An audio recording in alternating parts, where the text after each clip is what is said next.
Hello, my name is Taya and welcome to the Police Accountability Report. As I always make clear, this show has a single purpose, holding the politically powerful institution of policing accountable. And to do so, we don't just focus on the bad behavior of individual cops. Instead, we examine the system that makes bad policing possible. And today, we will achieve that goal by showing you this video that reveals just how easy it is to abuse the immense power we confer on police. That's because, as you will see, cops not only stopped two men for walking down a street without any probable cause, but after it was clear there was no evidence to sustain the stop, the police on the scene tried to put the blame for their overreach on the people they detained and harassed. But before we get started, I want you watching to know that if you have evidence of police misconduct, please email it to us privately at par@therealnews.com, or you can reach out to me directly at Taya's Baltimore on Facebook or Twitter, and we might be able to investigate for you. And please like, share, and comment on our videos. It does help us get the word out, and it can even help our guests. And of course, you know I read your comments and appreciate them. You see those little hearts I give out down there. And we also have a Patreon called Accountability Reports. So if you feel inspired to donate, please do. We don't run ads or take corporate dollars, so anything you can spare is truly appreciated. All right, we've gotten that out of the way. Now, as I've discussed on this show before, police power is both extraordinary and unusual. Extraordinary in that it's been allowed to erode our constitutional rights under the pretext of law and order for decades. Unusual because that erosion has led to an undemocratic pathos, and it's crept into American society in ways that are often unnoticed and unacknowledged. And nothing exemplifies this dual threat to our rights than the video I am showing you right now.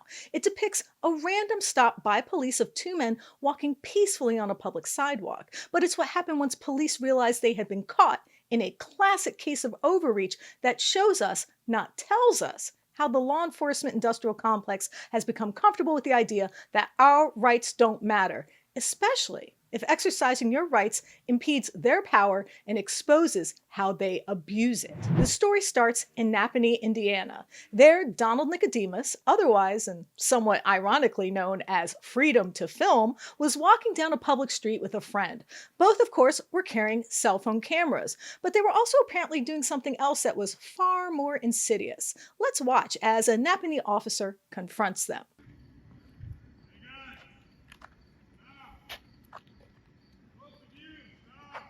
Is that a lawful order? Is that a lawful order? Huh? Is that a lawful order? Is that a lawful order? Don't blind my camera. Is that a lawful order? That's fine. That's what you guys are up to. Well, what are you up to? What's your name and badge? What are you up to? I'm Officer Beer, 843 with the Napa Police Department. I don't answer questions. Thank you very much. Okay. Have a nice day. Why'd you I stop drove us? by, saw you guys hanging Why out by would the you gas stop station. somebody Why'd you from moving stop about us? freely unimpeded for no reason? Because it's the middle of the night, I So saw what? you guys up For under what? here. Are we suspected of doing something? Because I saw you guys with backpacks on. You were Oh, standing 'cause we had underneath that. backpacks the on, business, huh? The business is closed. It's private property. We're walking down an easement. This is an easement. You are now. I came back by. You guys were right here. I'm just This seeing is who still you an are. easement. Still an You easement. see those Okay. utility poles? I do. Where's your supervisor He's actually working with me. at? Get him down. Get him down here. Now, it's worth noting that the sidewalk is practically the last vestige of our First Amendment rights. It's like an oasis of freedom that has yet to be sullied by the government or otherwise fully encroached upon. That's because American law enforcement has taken an increasingly aggressive posture towards filming them while performing their official duties. Meaning, if you're on the road or a street, you're blocking traffic, or if you're at a public office or facility, you're prohibited from filming regardless. So that leaves the sidewalk as the sole geography where filming anything is expressly protected, and it's in the freedom to film zone where officers continued to harass him. Take a look. He's right here if you want to talk to him. Oh, absolutely. Yeah, time there, sure. Don't impede traffic. Pull in so you This business is closed. can. We were on an City's easement. closed? No, you said I was impeding traffic. No, he's impeding traffic. Oh. You might want to turn your lights on. He's got his emergency lights. My lights are on. What's your name and badge You number? guys wanted to talk to me supervisor. Oh. For my What's up? man in What's your charge. name and badge number? We're wondering the Officer same Johnson, thing. 840. Why? What's We up? were ordered to stop We're when we ordered to were stop freely unlawfully. traveling What do you down. mean unlawfully? Do you know what moving about freely unimpeded means? Are you walking on the sidewalk? Reasonable articulable suspicion. Where were you when this officer approached you? This is a consensual. We were on a I was on sidewalk. a sidewalk. Then go. No, he told us to No. stop. So you're not going now. So are you the Stop supervisor, means- or are I you am. just his butt buddy? I'm the supervisor. Okay. Well, keep So your attitude you're free to professional go. at all Well, times. He said stop, so I said stop. I asked who you if were. we were to keep going, we would probably be hemmed up for For what? resisting. But it turns out Freedom to Film was prepared to push back, which is exactly what he did as the officers continued to question him. Queries that turned to accusations as the encounter unfolded.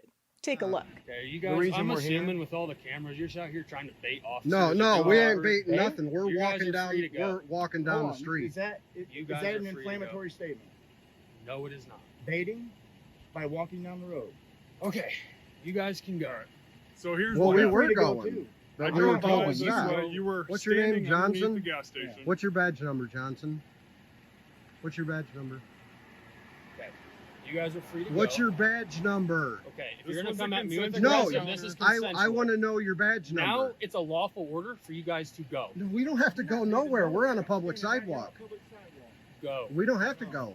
Okay, do you know what provocation is? What's that? Provocation is willingly and knowingly and intentionally coming out at a confrontational state to entice violence. I just asked Or- for your badge number. Huh? I think your ignorance of the law is Okay. I asked for your badge. Where'd you get your number. law degree? Where'd you get your law degree? Where'd you get your law degree? Okay, then go. And finally, faced with the absurdity of the intrusion on the rights of both men to walk unimpeded through their community, something unexpected but revealing happened. An admission by the officer that I think speaks to the reason every citizen should have the right to film them. Just watch. You guys are free to We're go. on a public You're sidewalk. free to go too. Get in. I'm here all night. You don't tell me what to I do. get paid the same whether I stand right Well, you here. told us We can what to stand here do. all night. All right. Well, when you're standing under You that said gas because we had station, backpacks I come back on. by Oh, and you're you're a liar, walking dude. away.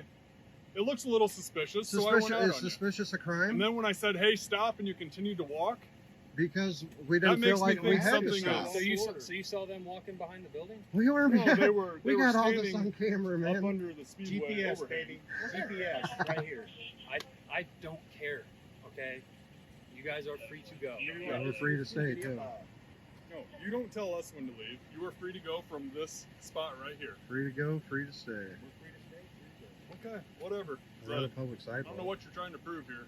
Well, we're trying to prove that Okay, you guys, people you get guys watch harassed way for too doing much no YouTube. crimes That's all I gotta in this say. country every day of the You week. guys watch way too much YouTube where I can No. assume all these videos are going to be found.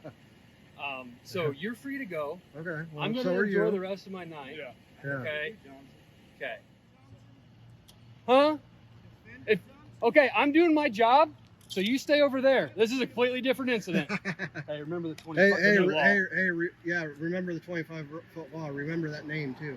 Remember the name? Why? Remember that name. Why? Remember that name. Why? Remember it.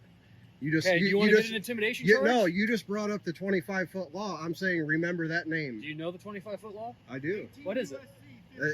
Anybody that encroaches within 25 feet of an officer during, a scene or something.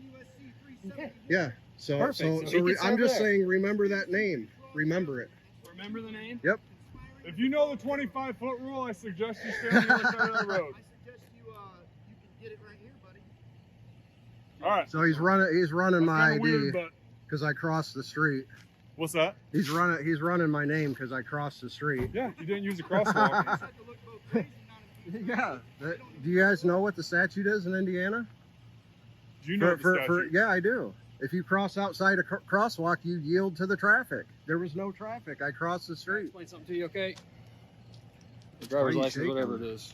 Oh, he's giving me a ticket. I am giving you a ticket for failure to use a sidewalk or crosswalk when available. Now, it turns out there is more behind Freedom to Film's encounter with Indiana police than meets the eye. That's because the state has recently passed a law to crack down on filming police, a move that he is fighting with his camera and in the courts. And for more on those efforts and what he's doing, we will be speaking to him later. But first, I'm joined by my reporting partner, Janis, who's been looking into the case and reaching out to the police. Stephen, thank you so much for joining me. Tay, thanks for having me. I appreciate it. So first, what are police saying about this encounter? How are they justifying it? Well, Taya, I reached out to the Napa, Indiana Police Department. I sent them a message through their Facebook page. I have not heard back. But my main question was, how do you explain what the officers were doing? Why were they interfering with someone's right to peaceably assemble and move up and down a sidewalk? So far, they haven't responded, but if they do, I will put something in the chat and let people know what happened. So, can you explain this law in Indiana that's supposed to limit cop watching? What is it intended to do, and how is it actually being implemented? So, Taya, as you can see, this is absolutely ridiculous.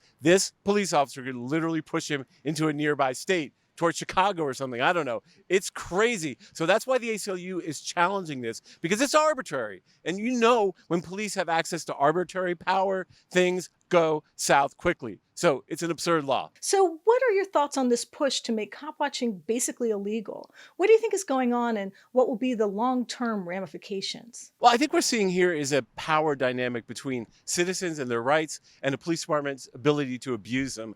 And why I think it's important is because they're not going to enforce this kind of law against the mainstream media. Who they are worried about are the regular citizens picking up their cameras and saying, we're going to hold you accountable in ways you never anticipated. I think that's what it's about, because really in some ways it's like asymmetrical warfare. You know, when people just come out with cameras and their YouTube channels, they cover police in a different way. I think a much more accountable way. I think the mainstream media kind of works with police in many ways that cop watchers don't. And this is about really, I think, pushing back against cop watchers, not about the rest of the mainstream media and the people who work for big media organizations with lots of money. This is about pushing back on fundamental freedoms of a citizen to go out and record.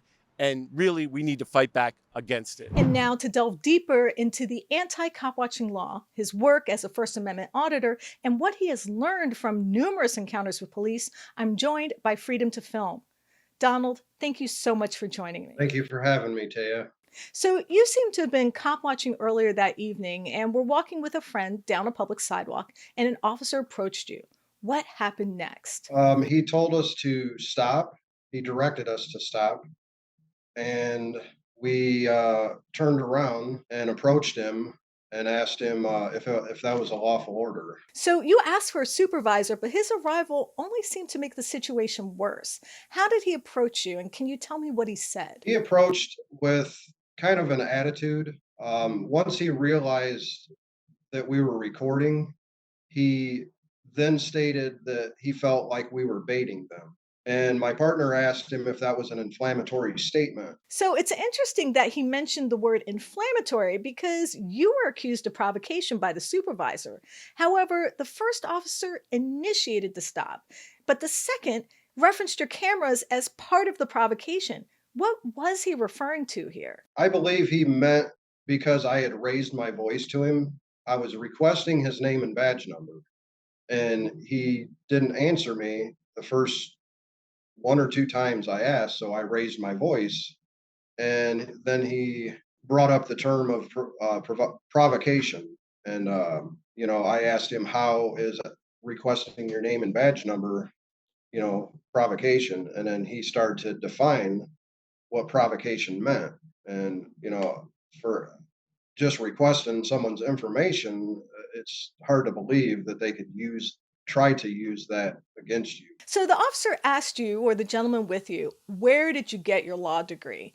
Do you think he was hoping that you didn't know your rights to the letter? I mean, what do you think he meant by that statement? I believe he was just trying to poke fun at us, because a lot of police make statements about YouTube law degrees, or people that watch the videos and stuff. So it's funny to them.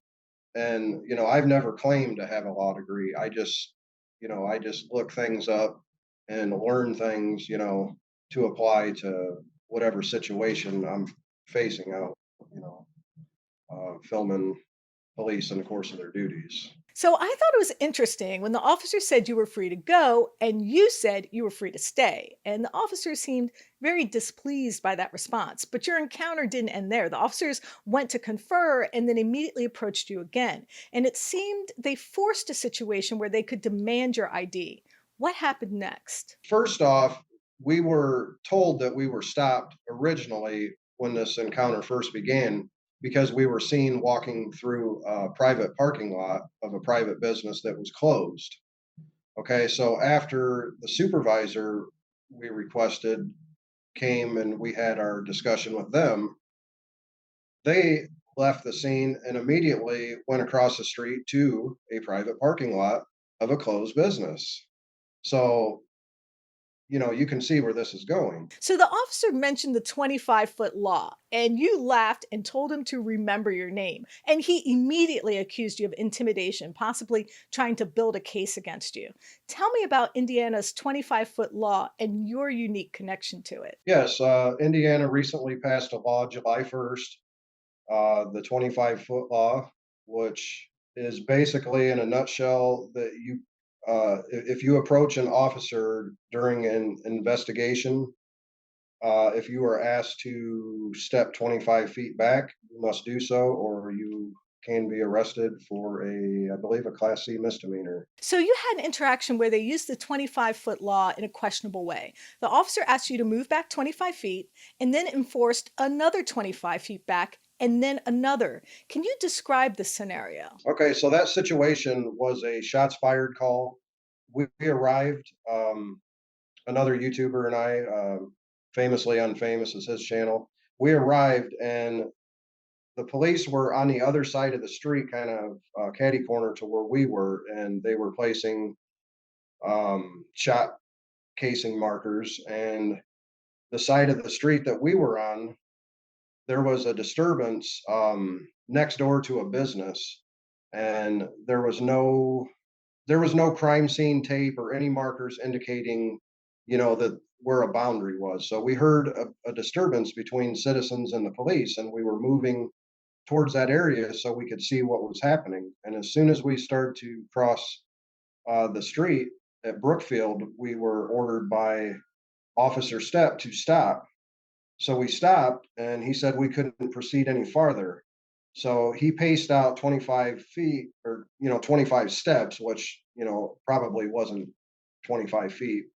So we complied with that, and then a short moment later, um, Officer Veal approached and asked Officer Stepp if it was okay, because I told him, he said we were okay there, and he asked Officer Stepp if that was okay, and he said disregard what I said, because he was going to move us back farther. And then something was said, or something, maybe someone said you're dismissed or something, and that made him very upset. So he said he was the crime scene tech, push back farther 25 more feet from that point that we were already pushed. It just got very heated. And the thing of it is, and this example's been brought up by the ACLU, that one officer can push you back 25 feet, a different officer can come and push you back another 25 feet, a different officer, so on and so forth. You see where this is going, and pretty soon you're hundreds of feet away. So this is this is a point here that they're misusing the 25-foot law. So you have filed a lawsuit, and the ACLU is actually joining you. Can you tell me a little bit about it and what you hope the outcome will be? What do you hope it will change? Yes, I reached out to the ACLU very very quickly after that incident, and they replied, and they definitely took my case. And I'm glad I reached out to them, because I don't think anybody else would have been willing to take it. So the officer seemed particularly concerned that you would film him and put him on YouTube. Were you concerned that when he ran your name that you would experience retaliation for being a cop watcher or being connected to this ACLU lawsuit? I mean, I already felt that I was being retaliated against right on the spot, just from the previous encounter. And then when they crossed the street and were sitting in the parking lot, I already felt that I was being retaliated against. They were just waiting to find something that they could pull out of their bag of tricks to get me on. So um, I don't fear any retaliation on the ACLU lawsuit. Now that I'm sure they're informed that I'm behind that lawsuit. Um, but yeah, and in the moment there, I already knew I was being. So why did you become a cop watcher? What was the catalyst or what inspired you? I would say there's a few things, but one of the first things that I encountered was one night I was coming home from work, and I seen a lot of red and blue lights ahead of me. And at first I thought it was an accident. You know, with modern police cars, the LED lights are so overbearing. As I got closer, I didn't even, well, before I had gotten to the police cars, apparently they had a sign to indicate that it was a DUI checkpoint, which I didn't catch until later, like after I reviewed the video. But as I got closer, I was being waved into a parking lot, and then an officer come to my window and started asking me questions, you know, if I'd been drinking. And the thing that bothered me the most about it was they needed to see my ID. I refused at first, and then more officers. He requested the sarge or something to come, and he come and said, "If I do not provide my ID, I will go to jail for failure to ID." That really bothered me. That I was being inconvenienced, and then you know being demanded, you know, to give ID for not doing anything against the law. I'm just coming home from work. There were some other things going on in South Bend that kind of sparked my interest, and I decided, you know, to pick up a camera and go film. I did start watching some other people. One of the first people that I started to watch on YouTube was Tom Zebra. You know, his cop watches, and started to learn, you know, just what to do. You know, it just kind of kicked off from there. What's the goal of your YouTube channel? I mean, what do you hope to accomplish? I mean, my goal has always been to bring awareness to what's going on, you know, with the police. And, you know, I hope that somebody, you know, gains from seeing what I do, how I interact with the police, how I'm using my rights. I just, you know, hope people will take away, you know, something out of it that will benefit them in the future. You know, I had asked you what inspired you to become a cop watcher, and you mentioned that you were nearly killed by a cop. Yeah, I would be. I would be dead or in a body cast. Because a buddy of mine was next to me, and we were discussing something or talking, and the light turned green, and it was probably maybe almost 3 seconds, and then I started to proceed. And I remember out of the corner of my eye, like just as we started, or I started to go, I seen a car, but it was way down the road, and I started to go, and then next thing you know, I see like a light out of the corner of my eye, and it flew by, and I was like, "Holy!" You know, like I was stunned.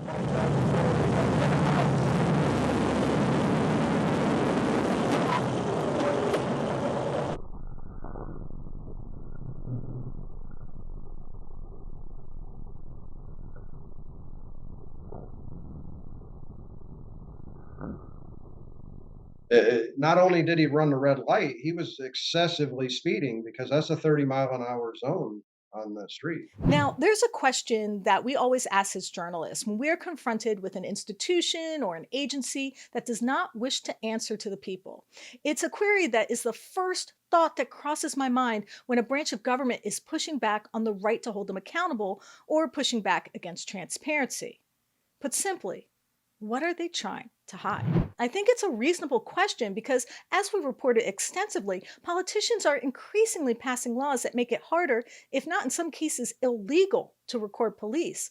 And even more troubling, prosecutors are subjecting cop watchers and First Amendment activists to bizarre charges like organized crime in an effort to thwart their right to record. Which brings me back to my point about hiding something, because it's hard to imagine why average citizens touting cell phones or GoPros would actually require a concerted government effort to stop them.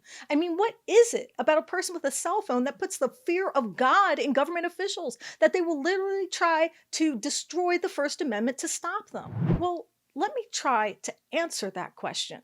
To do so, I'm going to share some facts about the state of our country that might initially seem irrelevant, but would perhaps explain the full-on push to keep cell phone cameras at bay. A statistic that is unique to our country, and that is the unseen driver of many ills. And it might seem inexplicable, but can actually be easily understood if you consider this simple, straightforward, statistical reality.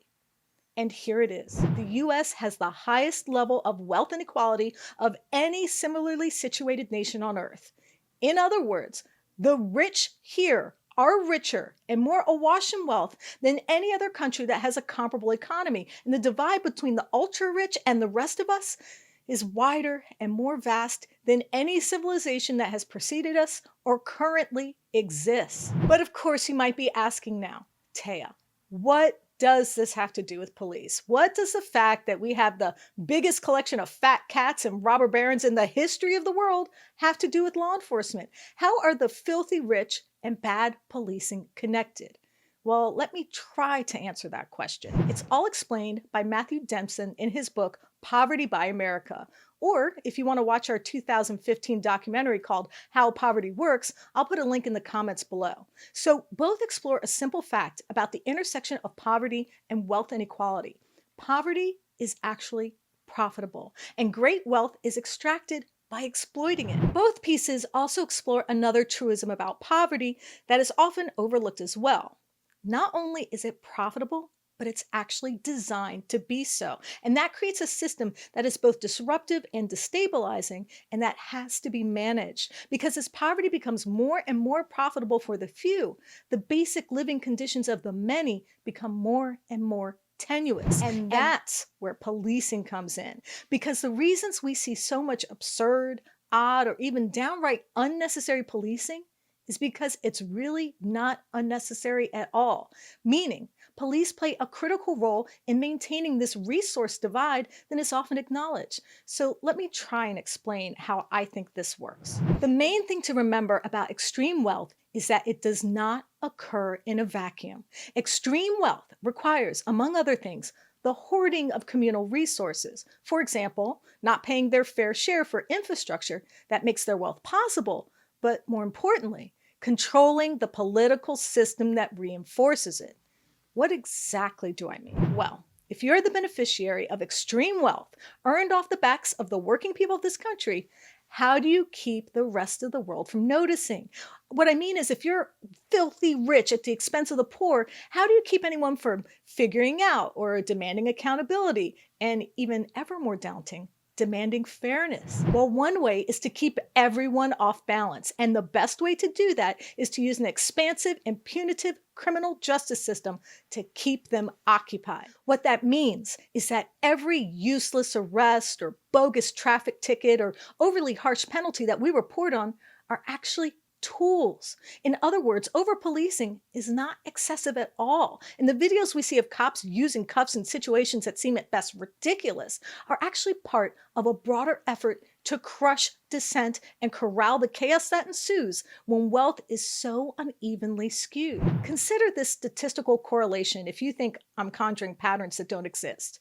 Since the 1970s, America has become the most rabid incarcerator in the history of the world. Since then, the number of people in prison per population in the US rose 7 times. That's 7-fold for anyone out there keeping score, meaning during that same period, our country's income inequality also rose exponentially.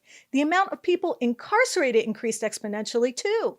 We put more people behind bars than any country on earth. Now, I understand, as I've said before, that correlation is not always causation, and I understand that there are a myriad of factors that determine how many people end up ensnared in our criminal justice system.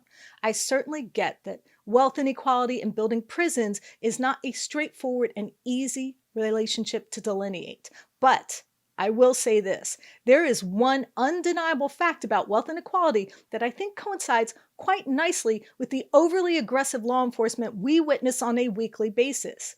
It is, to say the least, destabilizing, and it is disruptive for the same reason over-policing is destructive.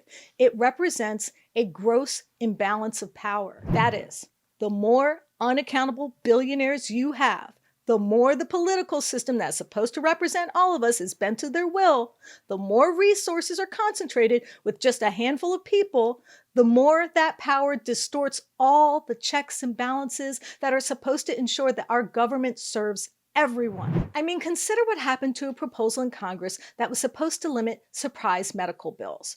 So, surprise medical bills occur when a patient under distress receives care from a doctor out of the network covered by their insurance. That series of events, of no fault to the patient, can lead to huge bills that are one of the reasons medical debt has exploded in this country, and more people are going bankrupt because of it. Several years ago, Congress decided enough was enough and began the process of approving legislation to stop the practice and end this unfair fleecing of Americans for good. But something funny happened on the way to passing this bill. A mysterious group started a $28 million advertising blitz arguing the law would somehow be unfair to doctors. In other words, ensuring that patients were not overwhelmed with bankruptcy-inducing bills through no fault of their own was bad for the business of medicine.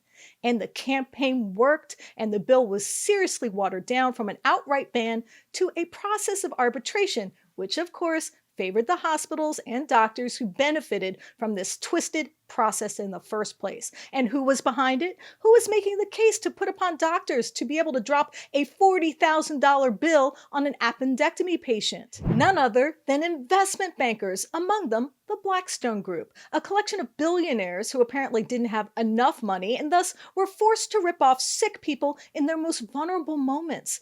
The mega-rich consortium of billionaires spent a trifling amount for them to ensure, no, actually guarantee, that tens of thousands of people were stuck with hundreds of millions in debilitating debt that will inevitably destroy people's lives, drain their retirement accounts or their kids' college funds, kick them out of their homes, ruin marriages, and finally, make them criminals. And that's where law enforcement ultimately earns their keep, because at the end of this ruinous trail of wealth lie the people who make it possible.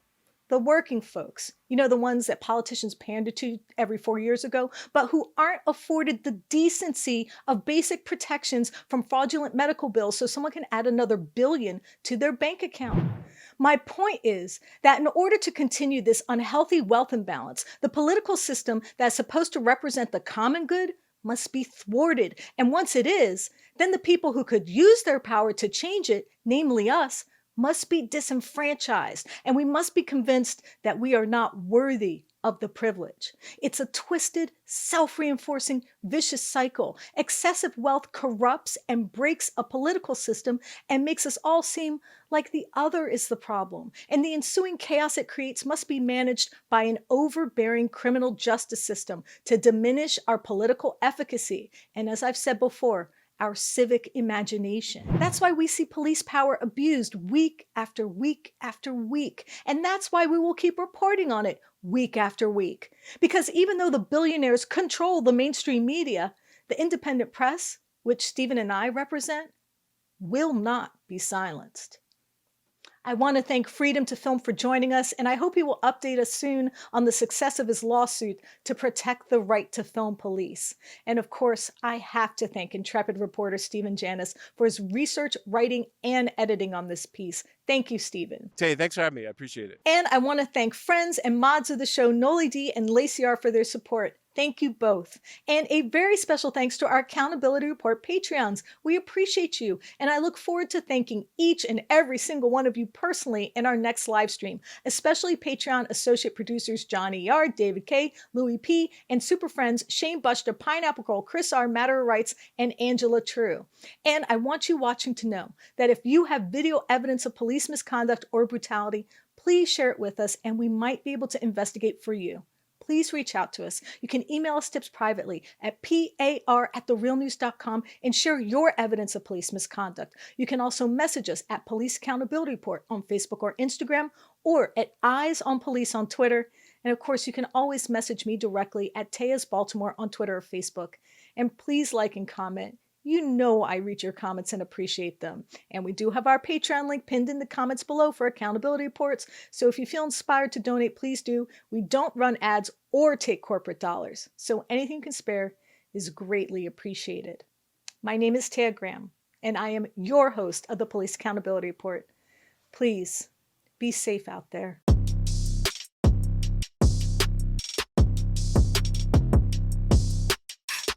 Thank you so much for watching The Real News Network, where we lift up the voices, stories, and struggles that you care about most.